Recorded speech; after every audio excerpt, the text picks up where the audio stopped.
لله رب العالمين والصلاة والسلام على سيد المرسلين وعلى آله وأصحابه أجمعين. قال الله تعالى في القرآن العظيم والفرقان المجيد بعد أعوذ بالله من الشيطان الرجيم بسم الله الرحمن الرحيم وما آتاكم الرسول فخذوه وما نهاكم عنه فانتهوا. وقال النبي صلى الله عليه وسلم لا يؤمن أحدكم حتى يكون هواه تبعا لما جئت به أو كما قال عليه الصلاة والسلام. صدق الله مولانا العظيم وصدق رسوله النبي الكريم ونحن على ذلك من الشاهدين والشاكرين والحمد لله رب العالمين. புகழனைத்தும் அல்லாஹ் ஒருவனுக்கே.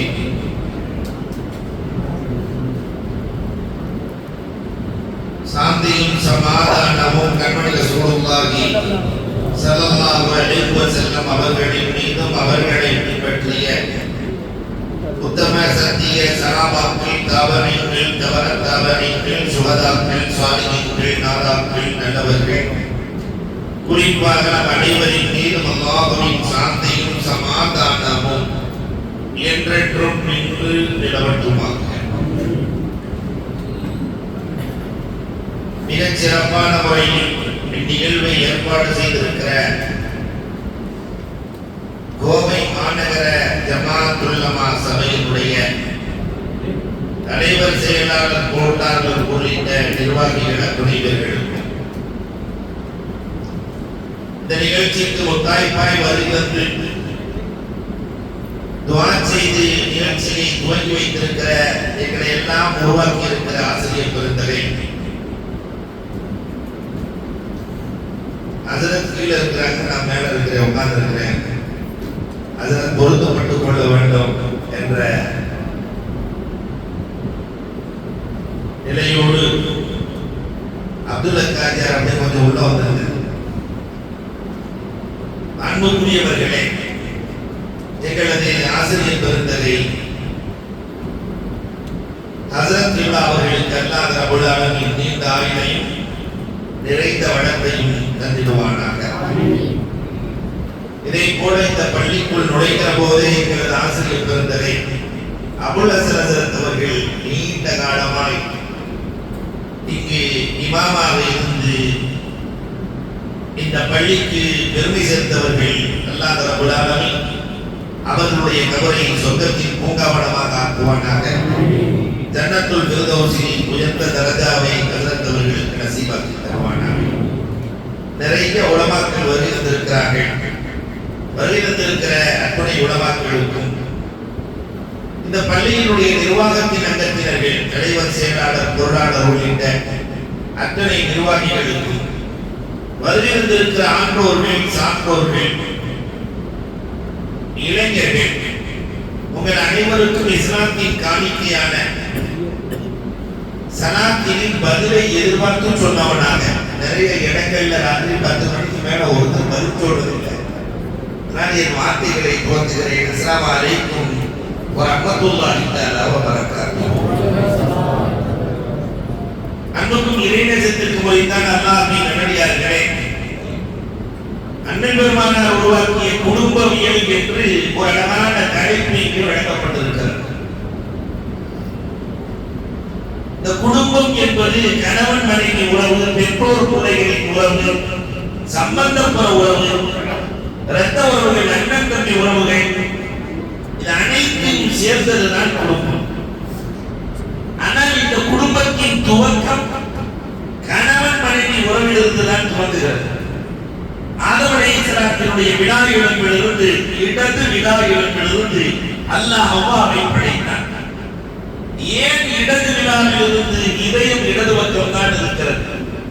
எப்பொழுதும் இதயத்திற்கு கீழ் மனைவியை வைத்திருக்க வேண்டும் என்பதற்காக ஈரமான, எப்பொழுதும் ஈரமாக இருக்கிற இடது விழா இடம்பிலிருந்து ஹவ்வாவை அல்லாஹ் படைத்தான். பெருமானார் ஸல்லல்லாஹு அலைஹி வஸல்லம் அவர்களுடைய வாழ்க்கையில் 11 வருடங்களை பெருமானார் ஸல்லல்லாஹு அலைஹி வஸல்லம் முடித்தார்கள். அந்த மனைவிகளோடு ரசூல் எப்படி வாழ்ந்தார்கள், இதையெல்லாம் சுருக்கமாக கணவன் மனைவி உறவு எப்படி இருக்க வேண்டும் என்பதை அல்லாஹ் துல்பிகார் எழுதுகிற போது சொன்னார். அஷ்ருதாஹா, கணவன் மனைவி உறவிலே 10 தாக்கள் இருக்க வேண்டும் என்றார். ஹஜ்ரத் அவர் வக்ஃபின் தாக்களை சொல்லி இருக்கிறார். நான் தாக்கள் என்று சொல்வது மனு தாக்களை அல்ல, அலிபாவில் வருகிற 10 தாக்கள். இது குடும்பத்தில் கணவன் மனைவி உறவில் இருக்க வேண்டும். தாஃபுலியத், தவஜுலியத், தாருஃபியத், தனசுலியத், தஅஸ்ஸுலியத், தவஹுலியத், தஹம்முலியத், தஷக்குலியத், தஃபக்குலியத், ததக்குலியத். தஸ்பீஹ் ஓதுறமா இருக்கும்னு நினைக்கிறேன். இப்படி இந்த 10 தாக்கள் குடும்பத்திற்குள் இருந்தால் இல்லறம் சந்தோஷமாக இருக்கும். முதல்ல தஹஃபுலியத். தஹஃபுலியத் என்றால் என்ன? 4 பேருக்கு மத்தியில் கணவன் மனைவியையும் மனைவி கணவனையும் மதிக்கிற குடும்பம் வாழ்க்கையில் தோற்காது. உலகத்தில் இருக்கிற எல்லா மனைவிமார்களும் கணவனிடத்தில் எதிர்பார்ப்பது ஒன்றே ஒன்றுதான்.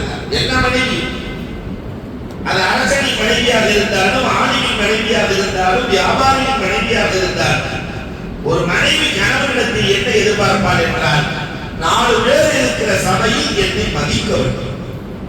இது எல்லா மனைவியின் எதிர்பார்ப்பு. ஆனா எல்லா ஆம்பளைகளுக்கு ஒரு பழக்கம் இருக்கு. 4 பேர் இருக்கும் போதுதான் கொண்டாடி ஒரு மாதிரி இலக்காரமா பார்ப்போம். எப்பயுமே எங்க வீட்டுக்காரமா நல்லா தான் செய்யும், ஆனா யாராவது வந்தா தான் கொஞ்சம் உப்பு போட்டுரும். இப்படி பேசினா இதுதான் அந்த மனைவிக்கு பிடிக்காது. 4 பேருக்கு மத்தியிலே கொஞ்சம் தாழ்வாக பார்த்தாலோ பேசினாலோ, ஆண்கள் கையில தஸ்பீஹ் இருக்கிற மாதிரி பெண்களின் இதயத்திற்குள் ஒரு தஸ்பீஹ் இருக்கு. அதை வரிசையை சேர்த்து வச்சுக்குவாங்க. எப்ப பிரச்சனைன்னு வருதோ அப்பதான் ஒன்னொன்னா விழும். 2 மாதத்திற்கு முன்னாடி, 2 வருஷத்துக்கு முன்னாடி பேசியதை மறக்கவே இல்லை என்று வரிசையாக சொல்லுவார்கள். கண்மணி ரசூலுல்லாஹி ஸல்லல்லாஹு அலைஹி வஸல்லம் ஆயிஷா, என் மனம் தொட நாடுகிறது, நீ அனுமதி தருகிறாயா நான் சொல்கிறேன். மனைவியை மதித்த மாணவன், நீ அனுமதி கூட நான் சொல்கிறேன். அதே மாதிரி அன்பிற்குரியவர்களை மனைவி மரியாதையை மதிப்பை எதிர்பார்த்தார். ஆனா இந்த ஆண்கள் பார்த்தா, நேற்று கூட படித்தேன், ஒரு ஆள் பேட்டி கேட்கிறார், உங்களுக்கு மனிதர்களிலேயே ரொம்ப பிடித்தவர் யார்? அதுக்கு பதில் சொல்றான், எங்க மாமனார் தான் எனக்கு ரொம்ப பிடிக்கும். ஏன்னு கேட்கும் போது, எப்படித்தான் 25 வருஷம் வளர்ந்தாலும் தெரியல, என்னால 5 வருஷம் பராமரிக்க முடியல. அவரை நினைத்து நான் பெருமைப்படுகிறேன். மனைவியை குறித்து இந்த சமூகம் கொஞ்சம் இலக்காரமாக பார்க்கிறது. என்னோட எழுதியிருக்கிறான், ஜல்லிக்கட்டுக்கும் மனைவிக்கும் ஒரு கனெக்ஷன் இருக்கிறது, ஒற்றுமை இருக்கிறது. 2லும் வளர்ந்தவன் தப்பித்துக் கொள்வான். ஜல்லிக்கட்டை மாட்ட வளர்ந்தவன் தப்பிச்சுவான், மனைவியை வளர்ந்தவன் தப்பித்துக் கொள்வான், களத்தில் இறங்கியவன் மாட்டிக் கொள்வான் என்றவன் எழுதியிருக்கிறான். இன்னொரு எழுதியிருக்கிறான், செல்போனுக்கும் மனைவிக்கும் நிறைய தொடர்பு இருக்கிறது, ஒற்றுமை இருக்கிறது. 2மே பேலன்ஸ் இல்லை என்றால் பேசாது என்று ஒவ்வொருவரும் தன்னுடைய தகுதிக்கு ஏற்றவாறு மனைவியை வசிப்பாடுகிறார். ஆனால் மார்க்கம் அதை விரும்பவில்லை. மனைவியை மதிக்கிற கணவன் வாழ்க்கையில் தோற்பதில்லை. அதே மாதிரி கணவனை மதிக்கிற மனைவியும் வாழ்க்கையில் தோற்பது. கணவனை மதிக்கிற மனைவி அன்னை கதீஜா ரலியல்லாஹு தஆலா எப்படி மதித்தார்கள்? வயசான காலம், பாத்திமா கொஞ்சம் கை பிடிச்சு தூக்கியா, நான் எழ வேண்டும். பாத்திமா ரலியல்லாஹு சின்ன பிள்ளை, கையை பிடித்து தூக்கி எடுத்து நிறுத்த வைக்கிறார்கள். ஏமா இவ்வளவு கஷ்டப்பட்டு எந்திரிக்கணும்? இல்ல, கஸ்தூரி மனம் வருகிறது தெரிகிறதா? ஆமாம்மா, அப்படியானால் என் கணவர் உன் தகப்பனார் வருகிறார் என்று பொருள். உன் தகப்பனார் வருகிற போது நான் என்றைக்கு அமர்ந்திருந்து வரவேற்றேன். எழுந்துதானே நான் கணவனை வரவேற்று பழக்கம். அதனால் தானம்மா நான் எழுந்திருக்கேன். கணவனுக்கு கொடுக்கிற மரியாதையை கொடுக்கிற குடும்பம் போட்டாங்க. இதெல்லாம் நம்ம காலத்துல இருந்துச்சு. கணவனை மனைவி மதித்ததும் மனைவியை கணவன் மதித்ததும் நாம் கண்டது. இன்னும் சுருக்க சொல்லுகிறேன், ஒருவரை ஒருவர் மதித்த கடைசி தலைமுறை நாம் தான். எல்லோரையும் மதித்த கடைசி தலைமுறை நாம் தான். நாம பார்த்த காலத்துல ரஹ்மத்துல்லாவுக்கு பொண்ணே கிடைக்காது. ரஹ்மத்துல்லான்னு பேர் வச்சாங்க. ஏன்னா புருஷன் பேரை சொல்லக்கூடாதுன்னு சொல்லிட்டு அஸ்ஸலாமு அலைக்கும் ரஹ்மத்துல்லான்னு சொல்ல வேண்டியிருக்குல்ல. தொழுகையில சலாம் சொல்லும் போது ரஹ்மத்துல்லாவை சொல்ல வேண்டியிருக்கு, புருஷன் பேரை சொல்ல வேண்டியிருக்குன்னு சொல்லிட்டு ரஹ்மத்துல்லான்னா கல்யாணம் பண்ண மாட்டேன். இது ஒரு காலம். ஏது சொன்னாங்க, அது பிரச்சனை இல்லை. இன்னைக்கு அதெல்லாம் தாண்டி டே தரியா புருஷனை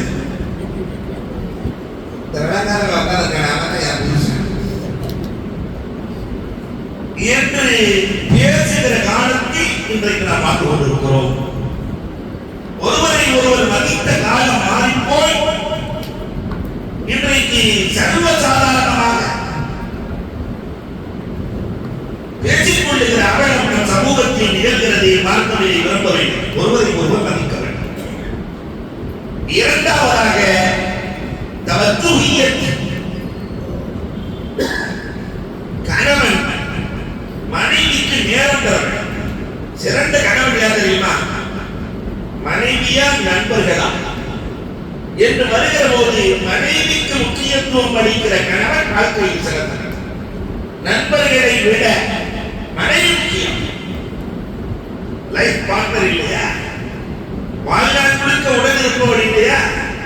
அதனால் மனைவியை மதிக்கிற கணவன், மனைவிக்கு நேரம் கொடுக்கிற கணவன் வாழ்க்கையில் தோற்பதே இல்லை. பெருமானார் என்ன வேலைதான் இருந்தாலும் அசரிலிருந்து மகரிபு வரை எல்லா மனைவிகளை சந்தித்து விடுவார். மனைவிக்கு நேரம் கொடுக்கிறார். உபய் இப்னு கஅப் ரலியல்லாஹு தஆலா சிறந்த வீரர். அல்லாஹ் பெயர் சொன்ன சஹாபி உபய் இப்னு கஅப் ரலியல்லாஹு. உமர் ரலியல்லாஹுடைய ஆட்சி காலத்துல ஒரு பெண்மணி புர்காவோடு வந்தார். உமர் ரலியல்லாஹு முன்னாடி உபய் இப்னு கஅப் ரலியல்லாஹு உட்கார்ந்து இருக்கிறாங்க.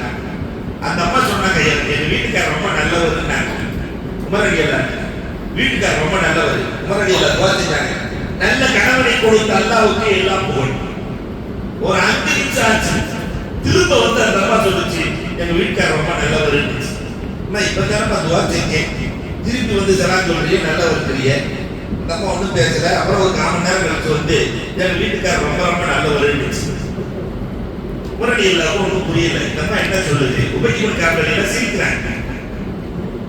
நாட்டின் ஜனாதிபதிக்கு புரியவில்லை. அப்ப உபய் இப்னு கஅப் ரலியல்லாஹு சொன்னாங்க, ரொம்ப நல்லவர் தான், பள்ளிவாசல்லே இருக்கிறாரு, வீட்டுக்கே வர்றதில்லை. அந்த அம்மா சொல்லுது. அவர் எல்லாம் ஒரே கல்வியிலே உட்கார்ந்து இருக்கிறாரு, வீட்டுக்கே வர்றதில்லை. அந்த அம்மா சொல்லுது. உடனே உமர் ரலியல்லாஹு தஆலா அம்மாவை கூப்பிட்டு கேட்டாங்க, உபய் சொன்னது சரியான்னு கேட்டாங்க. உண்மையை உபயின் நாவில் வரவழைத்த இறைவனுக்கே எல்லா புகழும் போயிடுச்சு. அல்லாஹ் அக்பர். கடைசியில உமர் ரலியல்லாஹு தஆலா உபயிடத்திலேயே சொன்னார்கள், நீங்களே ஒரு தீர்ப்பு சொல்லுங்க. கணவனை அழைத்து உபய் இப்னு கஅப் ரலியல்லாஹு சொன்னாங்க, 4 நாளில் ஒரு நாள் கண்டிப்பாக மனைவிக்கு நேரம் கொடுத்தே ஆக வேண்டும், மனைவியோடு இருந்தே ஆக வேண்டும். ஒரு ஆண் 4 திருமணம் முடிக்க அனுமதி இருக்கிறது. அப்படி இருந்தா ஒரு நாள் கண்டிப்பாக யாரோடு இருக்க வேண்டும்? ஒவ்வொரு மனைவியோடு. 4 நாளில் ஒரு நாள் இந்த மனைவியோடு இருந்தே தீர வேண்டும் என்று தீர்ப்பு கொடுத்தார். உமர் ரலியல்லாஹு சொன்னாங்க, இந்த பெண்களின் மனதை புரியவே முடியல இல்லையா? நீங்க எல்லாம் செய்கிறத பார்த்தா இன்னைக்கு வரைக்கும் புரிய முடியாமல் தான் அழைச்சிட்டு இருக்கிறோம் என்று சொல்லாமல் சொல்வது நினைவுக்கு வருகிறது. தவத்துஹியத், ஒருவருக்கு ஒருவர் நேரம் கொடுத்துக் கொள்ளுதல். பெருமானார் கதை பேசுவார்கள், நேரம் கொடுத்து பெருமானார் கதை பேசி இருக்கிறார்கள். அதனால நேரம் கொடுக்கிற கணவன் சிறந்த கணவன். மூன்றாவதாக தாருஃபியத், அன்புக்குரியவர்களே, மனைவி மனைவியை பற்றி கணவன் புரிந்திருக்க வேண்டும், கணவனை பற்றி மனைவி புரிந்திருக்க வேண்டும். யாரு மனைவியா? ஒரு 50 வருஷம் வாழ்றோம்னு வச்சுக்கோங்க. 50 வருஷத்துக்கு எத்தனை மாசம்? திடீர்னு இப்படிலாம் கேட்டா நாங்க சொல்ல மாட்டோம். 50 வருஷத்துக்கு எத்தனை மாசம்? 600 மாசம். இந்த 600 மாதமும் சமைத்து கொடுப்பவையா மனைவி தானே. சமையல்காரிக்கு மாசம் ஒரு ரேட் போடுது. இங்க சமையலுக்கு ஆள் வச்சு எவ்வளவு கேட்பாங்க மாசம்? 5000 ரூபாய். 600 மாசத்துக்கு 5000 ரூபாய் போட்டீங்கன்னு சொன்னா 30 லட்சம் ரூபாய் நாம கொடுக்க வேண்டியது. வீட்டுல ஆயா வேலை பார்க்கறது யாரு? வீட்டுல வாட்ச்மேன். நான் சென்னைக்கு போயிடுறேன், நான் கலவைக்கு போயிடுறேன், அங்க போயிடுறேன், இங்க போயிடுறேன். வீட்டை பாதுகாத்துக்கோ இல்லையா, பிள்ளைகளை பாதுகாத்துக்கோ. வாட்ச்மேன் வேலை. அதுக்கு மாசம் எவ்வளவு? சரி, நீங்க எவ்வளவு? அதுக்கு 5000 ரூபாய் வாட்ச்மேன் வரமாட்டேன். 10,000 ரூபாய் போடுங்க. 600 மாதத்திற்கு 60 லட்சம் நான் கொடுக்க வேண்டும். இதையெல்லாம் தாண்டி தன் பிள்ளைகளுக்கு ரத்தத்தை பாலாக மாற்றி கொடுக்கிறார் தாய்ப்பால். ஒரு மனிதனுடைய ஆக்கம் அனைத்தையும் உருவாக்கி தருவதை தாய்ப்பால். ஒரு மனிதனின் உயர்வு காரணத்துக்கு காரணம் தாய்ப்பால், வலிமைக்கு காரணம் தாய்ப்பால். 2 மாசம் 2 வருஷம் தாய்ப்பால் கொடுக்கிறானே, இதுக்கு என்ன விலை போட முடியும்? கோடி கொடுத்தாலும் கிடைக்காது. இதையும் தாண்டி பிரசவம், செத்து பிழைக்கிறார். தமிழன் பேர் வைத்திருக்கிறான் பிரசவம். 9 மாத காலம் வயிற்றிலே சுமக்கிறாங்க. ஏதாவது ஒரு பெண்மணி, ஏங்க விஞ்ஞான வளர்ச்சியில நான் 2 புள்ள பெற்றுட்டேன், இனி என்னால முடியாது, நீங்க ஒரு 2 புள்ளை பெற்றுக்கிட்டீங்க, கர்ப்பத்தை உள்ள வச்சு தச்சு முடியுமா? உலகத்திலே என்னென்னவோ சாதனை. விண்வெளிக்கு சென்றிருக்கிறான், அதை செய்திருக்கிறான், இதை செய்திருக்கிறான். ஆனா வயிற்றுக்குள்ள பிள்ளை வளர்த்திருக்கான். ஆப்பல பிரசவம் சென்று பிழைக்கிறான். கஷ்டப்படுறதெல்லாம் அம்மா. குழந்தை பிறந்த உடனே இன்சியல் மட்டும் வாங்கலாம். இது என்ன கொடுமை? கஷ்டப்படுறதெல்லாம் அம்மா, இன்சியல் வாப்பா இல்லையா? விட்டு கொடுக்கிறான். கணவனுக்காக விட்டு கொடுக்கிறாளே, இவனை மறக்கலாமா? கணவன் உறங்கிய பிறகு உறங்குகிறார். கணவன் எழுவதற்கு முன்பதாக விழித்துக் கொள்ளுகிறார். பின் தூங்கி மூடியதும் பேடையவன் பின்னாடி துன்பம் முன்னாடி எதிர்ச்சுவான். இதையும் தாண்டி கணவன் இறப்பதற்கு முன்னால் சுமங்கலியாக இறக்க வேண்டும் என்று நினைக்கிறாரே, அந்த பெண்ணை புரிந்திருக்கிறோமா? அன்பிற்குரியவர்களை எண்ணி பார்க்கலாம். இவ்வளவு தியாகம் மனைவி செய்கிற தியாகம் ஒன்றல்ல இரண்டல்ல, ஏராளமான தியாகம். மனைவியை புரிந்து கொண்ட கணவன் வாழ்க்கையில் உயர்ந்தவன். புரிஞ்சதுனாலதான் புரிந்த கணவன் மனைவியை புகழுவான். பெருமானார் சொன்னாங்கல்ல, புது நிஸ்பதியின் ஆதிரின் மயரா, இந்த சிவந்த பெண்ணிடத்திலிருந்து மார்க்கத்தில் பாதியில் எடுத்துக் கொள்ளுங்கள். மகன் முழுவதும் நோன்பு நோக்கிறார்கள், இரவு முழுவதும் நின்று வணங்குகிறார்கள். பார்த்து கை நீளமானவள் என்றார்கள். ராத்திரி ஜெயலலிதா தூங்கும் போது கையை அளந்து பார்க்கணும். நூல் எடுத்து போய் இந்த பொம்பளை அளந்து பார்த்தா எல்லாரும் கை பார்த்தா இருக்கு. அப்ப ரசூலுல்லாஹி கேட்டாங்க, நாங்க நூல் எடுத்து அளந்து பார்த்தோம், எல்லா கையும் ஒரே மாதிரி தான் இருக்கு, நீங்க அவங்கள கொண்டு தூள் எதுன்னு சொன்னீங்க. பெருமானார் சொன்னாங்க, கை நீளமானவள் என்றால் நிறைய கர்ப்பம் செய்வாங்க. தூள் மனைவியை புகழ்கிற, நன்மையை புகழ்கிற கணவன் சிறந்தவன். இந்த புகழ்கிற பண்பாடு அதே மாதிரி மனைவியும் கணவனை புரிந்திருக்க வேண்டும். ஆனா மனைவி புரிந்திருக்கிறானா என்றால் நான் அடிக்கடி சொல்றது உண்டு. இந்த கணவன் கூட ஒரு அளவுக்கு மனைவியை புரிஞ்சிருக்கிறான். பிள்ளைகள் எல்லாம் சொல்லிக் கொடுமா, டே அம்மாவை மறந்துடாதல, நான் எந்த காலத்துல அம்மாவை மறந்துடாதல. ஆனா இந்த பெண்மணி என்னைக்காவது சொல்லி இருக்கிறாடா, என் புருஷன் எப்படி பண்ணவன் தெரியுமா, எனக்கு கல்யாணம் பண்ணதுல இருந்து இதுவரைக்கும் என் தேவைகளை எல்லாம் பூர்த்தி செய்தவர் என் கணவர் தான். பிள்ளைகளை சொல்லிக் கொடுக்கணுமா இல்லையா? பொதுவாகவே இந்த ஆண் திருமணத்தில் இருந்து கபருக்கு செல்லுகிற வரை ஆம்பளை எல்லா ஆம்பளையுமே மனைவியையும் பிள்ளைகளையும் தன் தலையிலும் தோளிலும் சுமக்கிறான். எல்லாம் அந்த சொத்தெல்லாம் யாரும் தரலாம்? மனைவி மக்கள், மனைவி மக்கள் தலையிலையும் தோளிலையும் சுமந்து சுமந்து சுமந்து இந்த ஆம்பளை தலைக்கும் சேர்த்து வச்சிருந்த தெரியுமா? நம்மளுக்கு பிரஷர் 160, சுகர் 430, கொலஸ்ட்ரால் 300, இதெல்லாம் தான் வச்சுக்கிட்டு நான் மனைவி மக்களுக்கு சொத்தையெல்லாம் எழுதி வைப்பான். இவ்வளவு செஞ்சவனை பத்தி நம்ம முன்னோர்கள் புகழ்ந்தார்கள். முன்னாடி உள்ள தாய்மார்கள்லாம் அதே உங்க அக்கா பாப்பா மறந்துடாதா, உனக்கு போஜனம் கிடைக்காதா. இன்னைக்கு இருக்கிற தாய்மாரெல்லாம் என்னன்னா, நான் கோட்டமேட்ட சொல்லவே இல்லை, ஏன்னா இங்க எல்லாம் அப்படியே ஆக்கலாம், நான் ஊருக்கு போடுமே இல்லையா.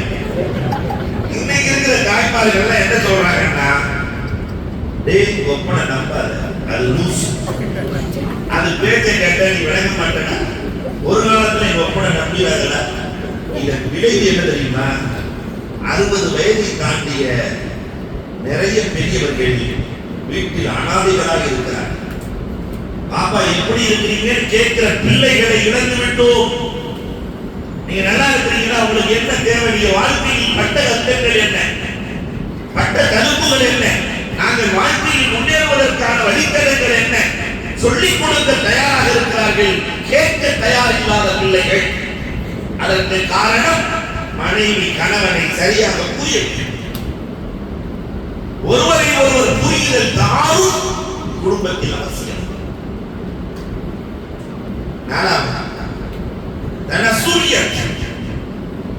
ஒருவருக்கு ஒருவர் உதவுதல் வேண்டும். நம்ம காலத்துல என்ன இந்த சார்பு கொள்கை இருந்துச்சு. 2000 வரைக்கும் சார்பு கொள்கை என்றால் என்னன்னா, ஆம்பளைக்கு சம்பாதிக்க மட்டும்தான் தெரியும், பொம்பளைக்கு சமைக்க மட்டும்தான் தெரியும். சாப்பிடுறதுக்கு அந்த அம்மா இவன் நம்பியே ஆகணும், சம்பாத்தியத்துக்கு அந்த அம்மா இவன் நம்பியே ஆகணும். சார்பு கொள்கை இன்னைக்கு அதெல்லாம் போயிடுச்சு. நானும் சம்பாதிக்கிறேன், நீயும் சம்பாதிக்கிற, நீயும் சம, நானும் சமைக்கிறேன். நீ ஒரு நாள் பிள்ளைய ஆட்டு, நான் ஒரு நாள் பிள்ளைய ஆட்டு. நீ ஒரு நாள் கழிவு விடு, நான் ஒரு நாள் கழிவு விடுறேன். நான் எதெல்லாம் சொல்லல, நான் வீட்டை சொல்றேன், நீ எதையாவது எடுத்துக்கூடாது. அன்புக்குரியவர்களை எண்ணி பார்க்கிறோம். இப்படி இந்த சார்பு கொள்கை என்பது இன்றைக்கு இல்லாமல் போனது. ஒருவருக்கு ஒருவர் உதவி செய்து கொள்ளுகிற மனப்பான். ஸல்லல்லாஹு அலைஹி வஸல்லம் அவர்கள் ஃபாத்திமா ரலியல்லாஹு அன்ஹா வீட்டுக்கு வருகிறார்கள். அம்மா ஃபாத்திமா பசியாக இருக்கிறது என்று சொல்லிவிட்டு பெருமானார் சென்று விட்டார்கள். பெருமானாருக்கு பசி. ஃபாத்திமா ரலியல்லாஹு அன்ஹா ரலியல்லாஹு வருகிற போது 2 ரொட்டியை கொண்டு வருகிறார்கள். ஒரு ரொட்டியை 2 துண்டாக ஆக்கி ஃபாத்திமா ரலியல்லாஹு தஆலா ஹசன் ரலியல்லாஹுக்கு ஒரு துண்டு, ஹுசைன் ரலியல்லாஹுக்கு ஒரு துண்டை கொடுத்து விடுகிறார்கள். மீதி இருக்கிறது 2 துண்டு. அலி ரலியல்லாஹுக்கு அந்த ஒரு ரொட்டியை 2 ஆக்கி அலி ரலியல்லாஹுக்கு ஒரு துண்டு, ஃபாத்திமாவுக்கு ஒரு துண்டு. அந்த ஒரு துண்டை எடுத்துக்கொண்டு ஃபாத்திமா ரலியல்லாஹு தஆலா பெருமானார் ஸல்லல்லாஹு அலைஹி வஸல்லம் இடத்திலே சென்றார்கள். பாப்பா நீங்க சாப்பிடல, நான் சாப்பிடல, இந்த துண்டை நாம் 2 பேரும் பகிர்ந்து சாப்பிடலாமா? இந்த பகிர்தல் குடும்பத்தில் மட்டும்தான் இருக்கிறது. சம்பாதிச்சு கொண்டு வந்து உறவுகளுக்கு எல்லாத்துக்கும் கொடுத்து, மனைவி மக்கள் எல்லாத்துக்கும் கொடுத்து சாப்பிட வைக்கிற போது ஏற்படுகிற அந்த சந்தோஷமும் ஆனந்தமும் உலகத்தில் எதிலும் கிடைக்காது, எதிலும் கிடைக்காது. இந்த கனசூரியன் என்பது குடும்பத்தில் மட்டும் இருக்கிறது. அதை நாம் பெருக்கிக் கொள்ள வேண்டும். ஒருவருக்கு ஒருவர் உதவுகிற மனப்பக்குவம் கொண்டவர்களாக மாற வேண்டும். அண்ணன் நல்லா சம்பாதிப்பாரு, தம்பிக்கு உதவுவாரு, தம்பி சம்பாதிப்பாரு, அண்ணனுக்கு உதவுவாரு, அக்கா தங்கச்சிக்கு உதவுவாரு. இந்த குடும்பம் சிறந்த குடும்பம். இன்னைக்கு அப்படியே கொஞ்சம் கொஞ்சமா குறைஞ்சி எல்லாம் சுயநல பேய்களாய் மாறி போய் அனைத்து சூழலில் இன்றைக்கு சமூகம் மாறி இருக்கிறது. ஒருவருக்கு ஒருவர் உதவுதல். 5வது அசூரியல், தன்னை விட பிறரை உயர்வாக நினைத்தல். இது குடும்பத்துக்கு தான் நடக்கும். தன்னை விட தனக்கு தேவை இருக்கும், தேவை இருக்கும் போது மற்றவர்களுக்கு கொடுத்தல். இது அசூரியல். உதாரணம் சொல்றதா இமாம் புகாரி அறிவிப்பார்.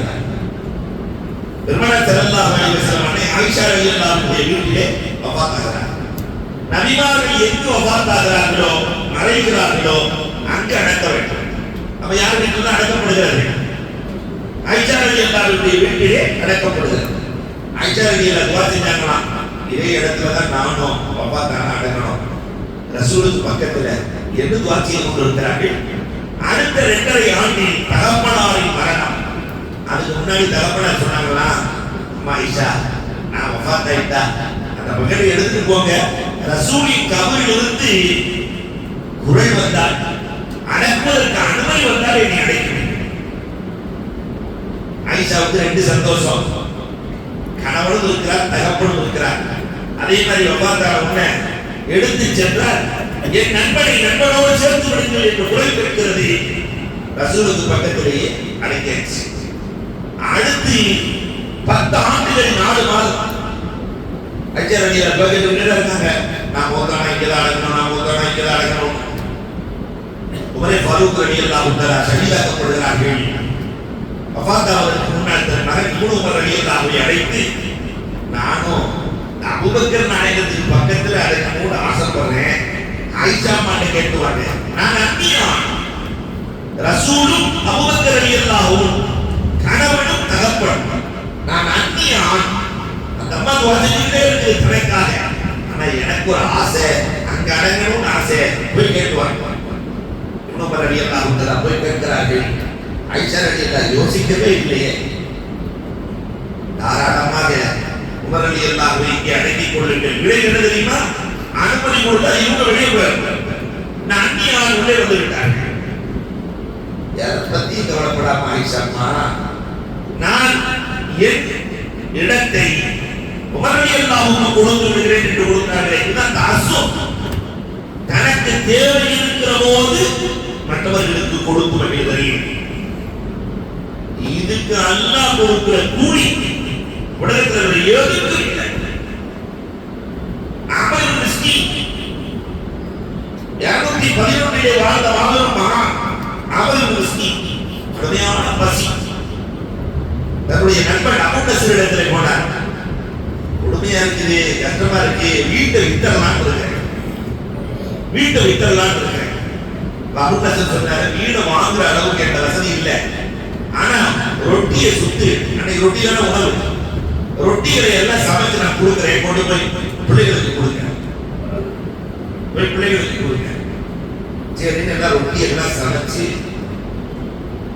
கொடுத்து அனுப்புனா, ஒரு ரொட்டியை கையில கொண்டு போகும்போது இதுக்குள்ள ஒரு பிள்ளையோட அம்மா நிற்குது. என் அம்மி, அந்த சின்ன பிள்ளை 3 வயசு பிள்ளை, என் அம்மி எத்தினி சச்சா பசியோடு இருக்கு, அந்த ரொட்டி கிடைக்குமா? 3 வயசு பிள்ளை. அவர் தன் குடும்பத்தை மறந்தார். அமது மிஸ்கின் அந்த ஏழைக்கு கொடுத்து விட்டார். அவங்க எல்லாத்தையும் சாப்பிட்டுட்டு அழுந்தில்ல சொல்லிட்டு போயிட்டாங்க. அமது மிஸ்கின் ஒரு திண்ணையில உட்கார்ந்து பேசுறேன், ரப்பே அந்த ஏழைக்கு நான் கொடுத்து விட்டேன், இந்த ஏழையை மறந்தா போவாய், இந்த ஏழையை மறந்தா போவாய். சொல்லி முடிக்கல. அபூ நஸ்ர் நண்பர் ஒரு ஆளை கூட்டிட்டு வர்றாரு.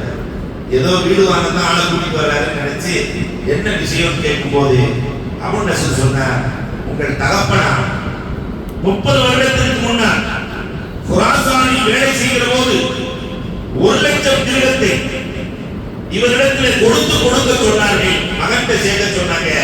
30 வருஷமா நான் தேடிட்டு இருக்கேன், இன்னைக்கு தான் கண்டுபிடிச்சேன். 1,00,000 திருகம் கையில் கொடுக்கப்படுகிறது. அப்ப அஹ்மது இப்னு மிஸ்கின் அல்லாஹ் பேசுறாரு, ஒரு ஏழைக்கு கணக்கா கொடுத்தேன், ஒரு ஏழைக்கு கொடுத்தேன், அதற்கு 1,00,000. தனக்கு தேவை இருக்கிற போது பிறருக்கு கொடுத்தால் ஒன்றுக்கு எவ்வளவு? 1,00,000. இது குடும்பத்தில் தான் நடக்கும். தகப்பனார் ஏதாவது ஒரு வேலைக்கு வச்சிருப்பார், பிள்ளைக்கு ஃபீஸ் கட்டணும்னு எந்த யோசனையும் இல்லாமல் அப்படியே கொடுப்பார். தனக்கு வண்டி வாங்கணும்னு வச்சிருப்பாரு, பிள்ளைக்கு ஒன்று என்றால் உடனே, மனைவிக்கு ஒன்று என்றால் உடனே. இந்த தாசூரிய தன் தேவை இருக்கிற போது பிறருக்கு உதவும் மனம் என்பது கணவன் மனைவி உறவில் மட்டும்தான் இருக்கிறது, பெற்றோர் பிள்ளைகளின் உறவில் மட்டும்தான் இருக்கிறது, சகோதர சகோதரி உறவில் மட்டும்தான். எத்தனையோ சகோதரிகள் தன்னுடைய சகோதரனுக்கு ஃபீஸ் கட்ட காசு இல்லை, காதில் கிடப்பது மூக்கில் கிடப்பதை எல்லாம் கலட்டி கொடுத்த வரலாறு நம் சமூகத்திற்கு சொன்னார். உறவுகளில் மட்டும்தான் இருக்கிறன. ஆறாவது தகுதியல். கணவன் மனைவி உறவுல கொஞ்சம் அன்பளிப்பு இருக்க வேண்டும். பகிர்தலில் அன்பளிப்புகளை கணவன் மனைவிக்கு அன்பளிப்பு செய்யறது, மனைவி கணவனுக்கு அன்பளிப்பு செய்யறது, அதே மாதிரி கணவன் உறவுகளுக்கு அன்பளிப்பு செய்யறது, இதெல்லாம் உருவாக்கத்தை ஏற்படும். உங்களுக்கு ஒரு வரலாறு தெரியுமா? கோயம்புத்தூர்ல மட்டும்தான் மாமியா மருமக சண்டை வர்றதே இல்லைன்னு சொன்னார். மாமியா மருமக என்னைக்காவது ஒருமையா இருந்திருக்கிறாங்களா? மாமியாவும் மருமகளும். ஆனால் அதற்கு ஒரு வழியை பெருமானார் சொல்கிறார். அன்னை கதீஜா ரலியல்லாஹு தஆலா ரசூலுடைய தாயார், பால்குடி தாயார். யாரு? ஹலீமத்து சாதியா வருகிற போது ஹலீமத்து சாதியா மாமியாவுக்கு 20 ஒட்டகைகள் அன்பளிப்பு செய்தார். நாம அப்படி வருவோம். நம்ம வீட்டில் இருக்கிற பெண்கள் 20 பவுன் தேவையில்லை, மாமிக்கு 2 பவுன் அன்பளிப்பு செய்கிறாங்க வச்சுக்கோங்களேன். மாமி கவுத்துருவாங்க. வெறும் 2 பவுன். 4 தடவை சேலை எடுக்கும் போது அம்மா உங்களுக்கு எடுத்துட்டு, மாமி உங்களுக்கு எடுத்துட்டு அப்புறம் எனக்கு எடுக்கலாம். ஒரு 2000 4000 ரூபாய் சேலை மாமிக்கு, 1000 ரூபாய் சேலை வருவதற்கு 5வது தடவை நான் சாக போறோமா, எனக்கு எடுக்குமா உனக்கு எடுத்துக்கம்மா, மாறிவிடும். கொஞ்சம் கொஞ்சம் பொறுமை. அன்பளிப்புகள் அன்பை வளர்க்கும். ஆனா இன்னைக்கு இருக்கிற மருமகள் என்ன தெரியுமா? அந்த அம்மா ஒரு செய்தி போட்டுச்சுன்னா, மாமியா சக்கராத்து சாக போற வயசுல இவ்வளவு பெரிய வடச்செய்தி இருக்கு, கழுத்துல 7 இடத்துல எடுத்து போட வேண்டியதுதானே, இது சாகவும் மாட்டேங்குது இல்லையா? அப்ப சமூகத்தில் நிறைய கொடுமைகள். நிறைய இடங்கள்ல மாமியாவை மௌத்தாக்குறதுக்குன்னே மருமக துவா கேட்டு அதற்கு மருமகன் வந்து கேட்கறது உண்டு. அதற்கு ஒன்றும் போகவே மாட்டேங்குது. இதுக்கு ஏதாவது துவா இருக்கா? பாடாப்படுத்துறாங்க. அன்புக்குரியவர்களை எண்ணிப்பார்கள். அந்த அன்பளிப்புகள் உறவை வெளிப்படுத்தும். மாமியாவுக்கு அன்பளிப்பு செய்வது மர்ம. அதே மாதிரி அன்புக்குரியவர்களே, கணவன் மனைவிக்கு அன்பளிப்பு செய்வது, மனைவி கணவனுக்கு அன்பளிப்பு செய்வது, இதெல்லாம் உறவுகளை வெளிப்படுத்தும். இன்னைக்கு அதெல்லாம் காணப்படுச்சு. ஒரு கதை ஒன்று சொல்லுவான் தமிழ்ல. ஒரு இடத்துல மாமியார் தண்ணி எடுக்க போய் கிணத்துல விழுந்து மௌத்தா போயிடுவான். மருமக மாமியாவை போட்டு அழுதுகிட்டே உட்கார்ந்துருக்கு. எங்க மாமி மௌத்தா போயிட்டாங்க, மாமி மௌத்தா போயிட்டாங்க, அழுதுகிட்டே இருக்காங்க. அந்த தெருவில் இருக்கிற எல்லா மருமகளும் வந்துருச்சு. உங்க மாமி எப்படி மௌத்தா போனாங்க? தண்ணி எடுக்க கிணத்துக்கு போனாங்க, கிணத்துல வலிக்கு விட்டு மௌத்தா போயிட்டாங்க. அந்த மருமகள் எல்லாம் சொல்லிச்சான், எங்க வீட்லயும் மாமியும் இருக்கு, கேணியும் இருக்கு, எங்க வீட்லயும் மாமியும் இருக்கு, கேணியும் இருக்கு. அப்ப அழுதுகிட்டே சொன்னானா, தானாவா விடுவாங்க, கூட மாட நாம தான் ஒத்துழைப்பு செய்யணும். இவன் ஒத்துழைப்பு செய்திருக்கிறான். ஆறு தள்ளி உள்ள அன்புக்குரியவர்களே, இந்த அன்பளிப்புகள் இன்றைக்கு நிறைய பிரச்சனைகள். மருமகளால் மாமியார், மாமியாரால் மருமகள், இரண்டையுமே சேர்த்து சொல்லுகிறேன். அதனால அன்பளிப்புகளை பகிர்தல் இந்த பிரச்சனைகளை தீர்த்துவிடும். ஆறாவதாக நம்முடைய கணவன் மனைவி உறவு என்றால் காலம் 1000 காலத்து பயிர். கொஞ்சம் உரசல், கொஞ்சம் சிரமங்கள், இன்னல்கள் எல்லாம் இருக்கத்தான் செய்யும். சின்ன சின்ன சண்டைகள், சிக்கல்கள் வரும். அதில் பொறுமையாக தாமுள் பொறுமையாக இருக்கிற கணவனும் பொறுமையாக இருக்கிற மனைவியும் வாழ்க்கையில் தோற்பதே இல்லை. ஆனால் இன்னைக்கு அந்த பொறுமையே இல்லை. ஆதம் அலைஹிஸ்ஸலாம் காலத்திலிருந்து இந்த சண்டை ஸ்டார்ட் ஆயிடுச்சு. ஆதம் அலைஹிஸ்ஸலாம் பிறந்த உடனே சொர்க்கம் போரடிச்சு போச்சு. சொர்க்கத்துல தனியா தூக்கிட்டு இருந்தா, அதனால யாராவது இருந்தா நல்லா இருக்குன்னு நினைக்க ஹவ்வா அல்லாஹ் மறக்க அப்படியே பாக்குறாங்க. ஹவ்வா ஆதம் அலைஹிஸ்ஸலாம் ஹவ்வாவை பார்க்க, ஹவ்வா ஆதமை பார்க்க, ஆதம் அலைஹிஸ்ஸலாம் இங்க வாழ்ந்தாங்க. அந்த அம்மா நீ வா கடைசியில் யார் தான் போனார்? இவர் தான் போனார். அதனால ஆதமுடைய பிள்ளைகள் அங்கதான் போயாகும். சும்மா மீராப்பெல்லாம் பேச முடியாது. அவ சின்ன சின்ன பிரச்சனைகள், சண்டைகள், சிக்கல்கள் எல்லாம் குடும்பத்தில் நடக்கும். நாம 80s நம்ம முன்னாடி உள்ள ஒரு 50 வயசுல உள்ளவங்க யோசிச்சு பாருங்க. அப்பயும் சண்டை நடந்துச்சுன்னா உடனே லக்கு போடும். எங்க மாமியா இப்படி திட்டாங்க, எங்க நாத்தனா அப்படி செஞ்சுட்டாங்க, அவங்க இதை செஞ்சுட்டாங்க, பாப்பா ஒரு கூட்டி கூட்டி இந்த லெட்டர் போய் செலவு ஒரு 3 நாள். அந்த அவர் எல்லா வேலையும் முடிச்சுட்டு பிறகு வர ஒரு 3 நாள், ஒரு வாரம் கழிச்சு வந்தா பூஜை கொண்டாடி ஒன்று அவங்க பேசிட்டு இருக்காங்க. லெட்டர் போட்டதே இந்த புள்ள மறந்துட்டு, லெட்டர் போட்டதே மறந்துட்டு என்ன வாப்பா சொல்லிக்காம வண்டியில அப்படின்னு. ஆனா கருத நீ வேணா ஒரு வாரத்துக்கு முன்னாடி லெட்டர் போட்ட, அப்பதான் ஞாபகமே வரும். இதெல்லாம் நம்ம பார்த்தது. இப்ப அப்படி இல்லை. சண்டை ஆரம்பிக்கிறதுக்கு முன்னாடியே செல்போனை ஸ்மார்ட் பண்ணி ஆன் பண்ணிட்டு தான் இப்பெல்லாம் பேசுறாங்க. கேளு, நீங்களே கேளு, நீங்களே கேளு. பேச பேச பேச பேச அப்படியே உடம்பெல்லாம் இல்லையா, பெண்ணை பெற்றவர் இல்லையா, இந்த பெத்த அம்மா இல்லையா, 2 பேருக்கு பிரஷர் அதிகமாகி அம்மா இப்பயே ஓடாவுக்கு போன் பண்றேன். அது 1 மணி ஓடி வந்துரு. நீ அந்த குடும்பத்தில் இருக்கிற அவசியமே அந்த குடும்பம் விளக்குமா? அன்புக்குரியவர்களை எண்ணி பார்த்தோம். பெருமானார் ஸல்லல்லாஹு அலைஹி வஸல்லம் அவர்களுடைய மகள் 7 பிள்ளைகளில் 6 பிள்ளைகளை இழந்தவர்கள் பெருமானார். 3 பேர் ஆண்கள், 3 வயதிலேயே வஃபாத்தானார்கள். பாக்கி 4 பொம்பளைக்குள்ள எதுவுமே 30 வயசு தாண்டல. உம்மு குல்சூம் 28 வயசுல வஃபாத். ஸைனப் ரலியல்லாஹு 27 வயசுல வஃபாத். ருக்கையா 21 வயசுல வஃபாத். எல்லாம் போயிட்டாங்க. இருக்கிற புள்ள ஒண்ணே பாத்திமா. கல்யாணம் பண்ணி கொடுத்து பாத்திமா ரலியல்லாஹு வீட்டுக்கு போனா அழுகையில காணோம். என்னம்மா பாத்திமா, அருமே எங்கம்மா என்கிட்ட சண்டை போட்டுட்டு அவர் வீட்டை விட்டு போயிட்டாரு. இதே வார்த்தையை நம்மள்கிட்ட போய் என்னம்மா அவங்க வீட்டுக்கார காணோம், சண்டை போட்டு போயிட்டாருன்னா நம்ம என்ன சொல்லுவோம்? அந்த சொந்த பையன் அவனுக்கு கல்யாணம் பண்ணி கொடுத்ததுக்கு ஆரம்பமா இல்லையா? பெருமானார் ஸல்லல்லாஹு அலைஹி வஸல்லம் மனம் முழுக்க பாத்திமா. ஆனால் தன் மருமகனை தேடி செல்கிறார். தன் மருமகன் என்ன அழகான பாடம் இந்த உலகத்தில். தன் மருமகன் பள்ளிவாசல்ல சட்டை கட்டி போட்டு படுத்துக்கிறாங்க. கும் யாபத்துரம், மண்ணின் தகப்பனை எழுந்துருங்க. அடிக்கடியில் எந்திரிச்சு வர்றாங்க. பாத்திமா ரலியல்லாஹு கூட்டு போறாங்க மருமகனை. உள்ளவெல்லாம் பாத்திமா விலகத்து மின்னி வீரத்துள் இல்லையா? கூட்டு போய் அம்மா பாத்திமா, உன் சொர்க்கமும் நரகமும் கணவன் தான். சண்டை போடாதீங்க. கணவனின் பொருத்தத்தில் தான் உன் பொருத்தம் இருக்கிறது, சொர்க்கம் இருக்கிறது. என்ன அழகான உதாரணமான பெருமானார் வாழ்ந்திருக்கிறார்கள். நாம சின்னத்துல என்ன கல்யாணம் பண்ணி கொடுக்கும் போது தகப்பனார் சொல்லி அனுப்புவார்.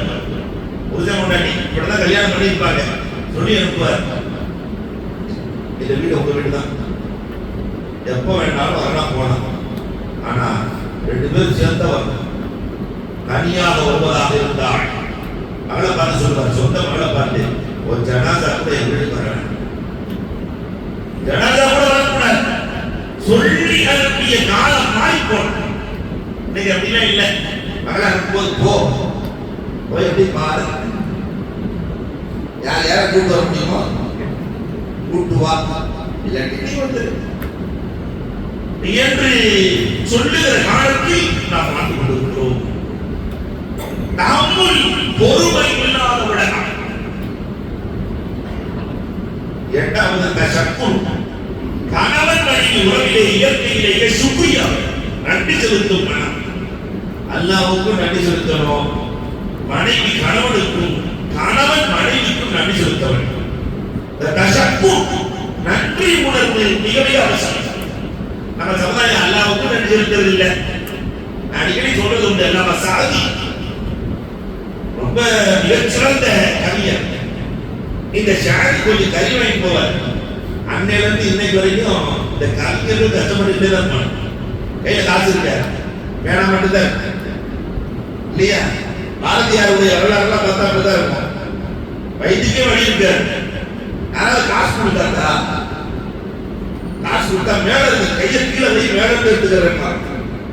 ஏன்னா கவிஞர்களின் கை என்றைக்குமே கீழே போகக்கூடாது அப்படின்னு நினைக்கிறாரு. அல்லவா சாதி கொஞ்சம் கறி வாங்கி போற போயிட்டு இருக்கிற வழியில கழுகு வந்து கறியை கவி பாட்டு கழுகு கவி போயிடுச்சு. நாம தான் என்ன செய்வோம், அந்த கறியை பறிக்கிறதுக்கு முயற்சி பண்ணுவோம், இல்லாட்டி ஒரு வேலை பண்ணுவோம், கரெக்ட்ல அடிபட்டு சாக ஒரு பதுவோம் இல்லையா.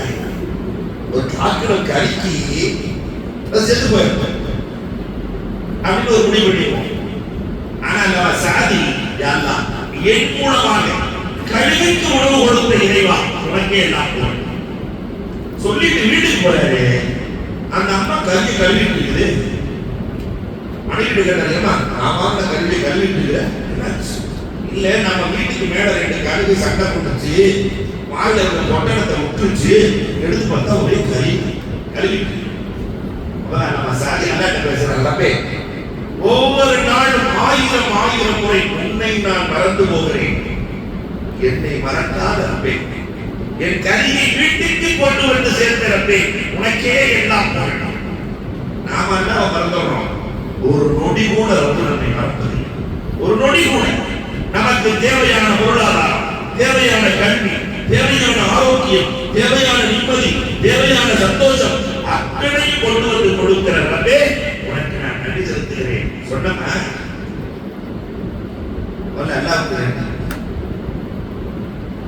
அடுத்து கணவன் மனைவிக்கு, மனைவி கணவன். அலி ஃபாத்திமா ரலியல்லாஹுவினுடைய நிக்காஹ் எப்படி நடந்தது?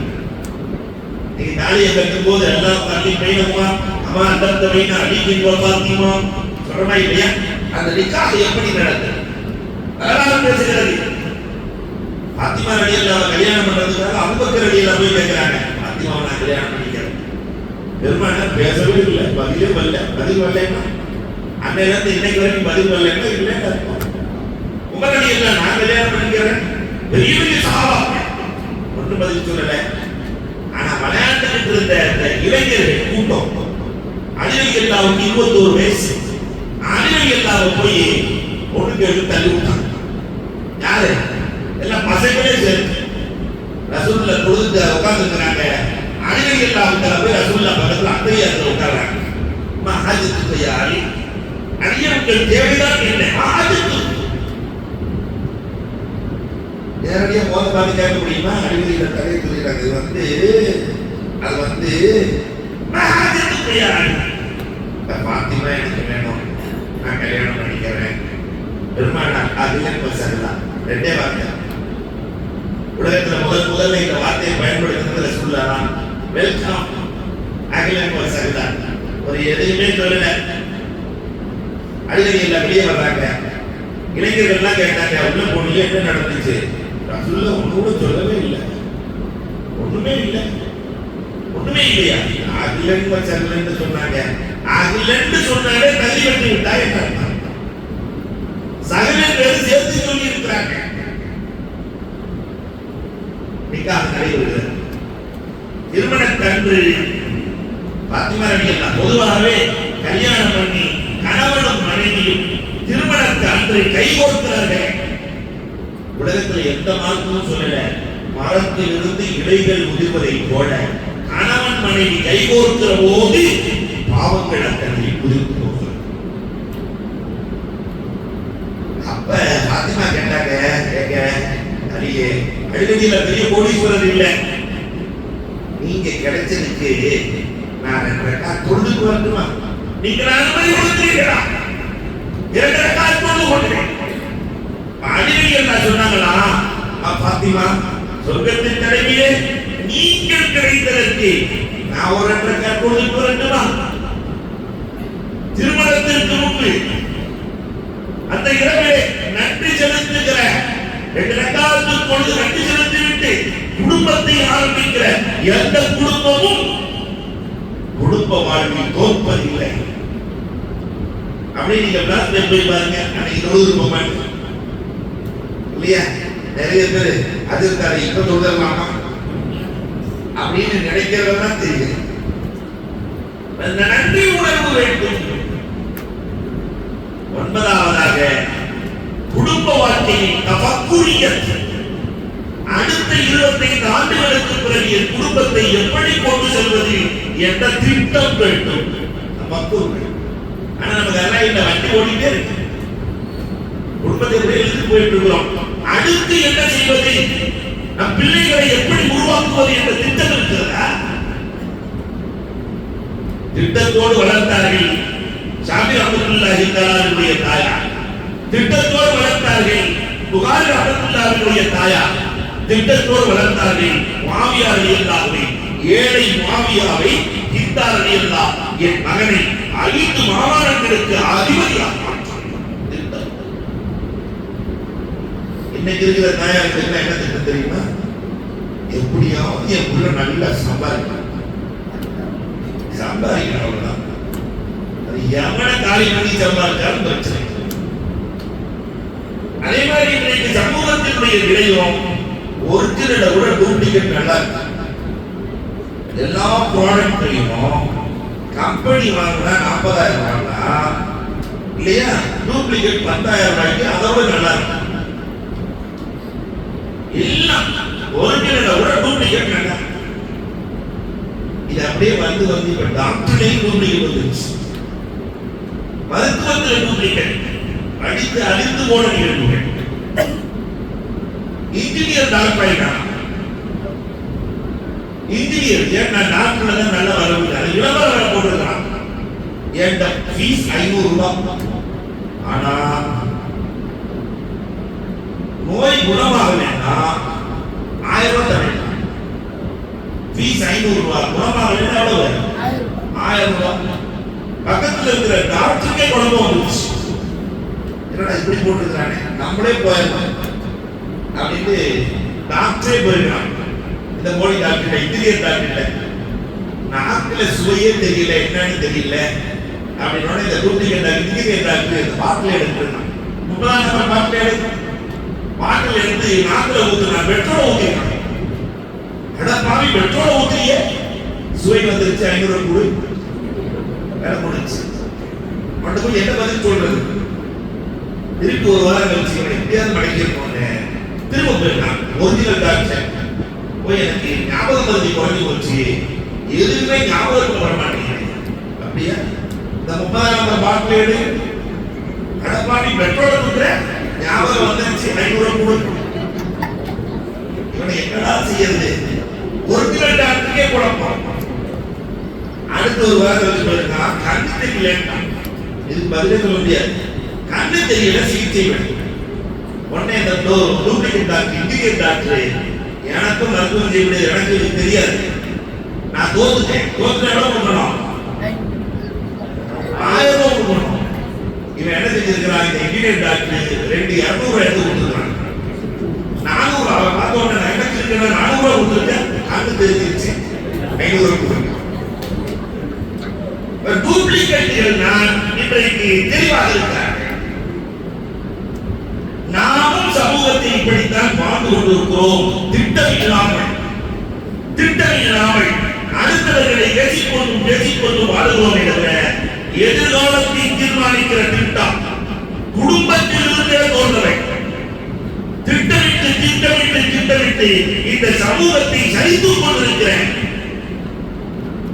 சூழலில் குடும்பத்திலிருந்து திட்டமிட்டு யார் தஃபக்குரோடு வாழ்கிறார்களோ அவர்கள் வாழ்க்கையில் தோற்பதில்லை. கடைசியாக ததக்குரியத், ஒருவருக்கொருவர் பேசிக் கொள்ளுதல். குடும்பத்திலேயே கணவன் மனைவி பேசி 25 ஆண்டுகள் ஆனவர்களையும் நான் கண்டிருக்கிறேன். உட்கார்ந்து பேசுகிறேன். அப்படி பேசுகிற போது பிள்ளைகளுக்கு மத்தியில் ஒருவருக்கொருவர் சண்டை போடாமல் சமாதானமாக நம்முடைய குடும்பத்தையும் நம்முடைய உறவுகளையும் எப்படி இழுத்துச் செல்வது, அழைத்துச் செல்வது என்று ஒருவருக்கொருவர் பேசுகிற குடும்பம், தனக்குள் செய்து கொள்ளுகிற குடும்பம் வாழ்க்கையில் தோன்றதில்லை. கணவன் மனைவி உறவு என்பது சீராக இருந்தால் பிறக்கிற பிள்ளைகள் சீராக இருப்பார்கள், இல்லையா? குழந்தை வளர்ந்துவிட்டால் பெற்றோர் பிள்ளை உறவு என்று வந்து பெற்றோர் பிள்ளை உறவை பொறுத்தவரை, பெற்றோரை பொறுத்தவரை அல்லாஹ் அக்பர். பெற்றோரை மதிக்காதவர்கள் இந்த உலகத்திலும் மறு உலகத்திலும் வாழ்ந்ததாக வரலாறு. உலகத்தில் ரெண்டே பேர் பொறாமையே இல்லாதவர்கள், ரெண்டு பேர் தான். ஒன்னு பெற்றோர், இன்னொன்னு ஆசிரியர். தன் பிள்ளைகள் மேலே போக போக ஆனந்தம் அடைவார்கள். ஒன்னாவது தான் அதிகாரம் இருப்பாரு, இன்ஜினியர் ஆயிடுவான், டாக்டர் ஆயிடுவான். குருசாமி பாளையம் ஒரு நாமக்கல்ல ஒரு இடம் இருக்கு. மாணவர்கள் எல்லாம் சேர்ந்து தன்னுடைய ஆசிரியருக்கு வீடு வாங்கி கொடுத்தாங்க. அவ அந்த ஆசிரியர் சொன்ன வார்த்தை, இப்ப சமீபத்தில் அந்த ஆசிரியர் சொன்ன வார்த்தை உள்ளறிந்து போனது. சொன்னாரு, அது எல்லாமே மாணவர்கள் அல்ல, எனக்கு பிள்ளை, எனக்கு பிள்ளை. இது உறவு. ஆசிரியர் என்பது உறவு, இது தொழில் அல்ல. அதனால என் பிள்ளைகளால எனக்கு வழி தரணும், அவளுக்கு தானே கடமை இருக்கு என்று ஆசிரியர் பேசுகிறார். அந்த ரெண்டு பேர் பொறாமையே இல்லாதவர்கள். அதனால தாய் தகப்பனை மதித்தவர்கள் வாழ்க்கையில் தோற்றவில்லை. அண்ணன் தம்பி உறவு, அழுத்தமான உறவு, இரத்த உறவுகள். பெருமானார் ஸல்லல்லாஹு அலைஹி வஸல்லம் சேர்ந்தே சொர்க்கத்திற்கு செல்ல வேண்டும் என்றார். அண்ணன் தம்பிலாம் சேர்ந்து சொர்க்கத்துக்கு போகும். இந்த இரத்த உறவுகள். இதை போல சம்பந்த உறவுகளை குறித்து சொல்லுகிறது. சம்பந்தித்தை எப்படி நடக்க தெரியுமா? நாவை விட உலகத்திலே சிறையில் இருக்கிற உறுப்பு எதுவுமே இல்லை. மற்ற சிறைகளுக்கு எல்லாம் எத்தனை கம்பிகள்? 8 கம்பி என்றால் இதுக்கு 32 கண்டு, அதுக்கு மேல உதடு எல்லாம் போட்டு மூடி. இந்த நாவு 4 கிலோமீட்டர்லாம் போக முடியாது, 4 முறை போக முடியாது. லேசா வெளியே வந்துட்டு திருப்பி உள்ள போயிடும். ரிலீஸ் ஆகுது லேசா தான். ஆனா பெரிய சண்டையை மாமியாவுக்கு மருமகனுக்கு உண்டாக்கி, அல்லாவுக்கு மாமியா சண்டை, ஊருக்கு சண்டை, ஆமிச்சா சண்டை. இதெல்லாம் என்னடா காரணம்? அதனால சம்பந்திகள் உறவு எப்படி இருக்குன்னா, நல்லதை பேச வேண்டும், இல்லை என்றால் அமைதியாக இருக்கும். எல்லாம் சிறந்திருந்தால் குடும்பம் உயர்ந்திருக்கும் என்று பெருமானார் சொல்லியிருக்கிறார்கள். அந்த வழியில் வாழ்ந்து சிறக்க அவர்களெல்லாம் வாய்ப்புகள் கிடைக்குமானாக. வாக்கு அக்வானாக